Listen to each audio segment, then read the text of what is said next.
திராவிட கழகத்தின் தலைவர் பெரியார் அதை செய்தார் இதை செய்தார் என்று கூறுகிறீர்களே, தமிழகத்தில் பாலியல் குற்றங்கள் குறையவில்லையே, அதை தடுப்பதற்கான நடவடிக்கைகள் ஏன் எடுக்கப்படவில்லை என கேள்வி எழுப்பினார். பெரியார் இது பண்ணாங்க அது பண்ணாங்கன்னு நான் சொல்ல வரேன். பெரியார் நம்மளை சிந்திக்க வச்சாங்க.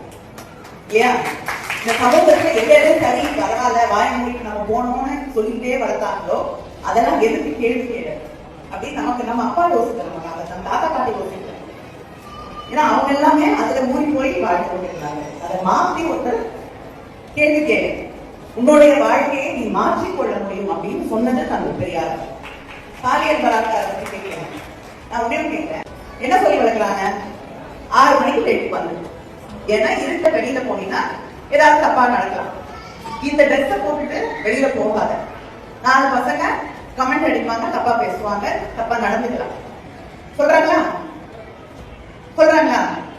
அதனால ஒரு பெண் தன்னை பாதுகாத்துக் கொள்ள வேண்டும் அப்படிங்கறது திரும்ப திரும்ப திரும்ப சொல்லி வளர்க்கிறோம். ஏதாவது ஒரு வீட்டையாவது ஒரு பெண்ணை நீ மரியாதையாக நடத்த வேண்டும் சொல்லி வளர்க்கிறோமா? கூட அவங்க அண்ணன் தம்பி அப்பா எல்லாம் இருப்பாங்க இல்லையா?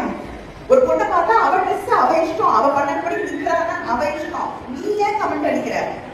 அது தப்பு. ஒரு பெண் அங்க நிற்கிறான்னா நீ கூட அவளை தொடுறது தப்பு.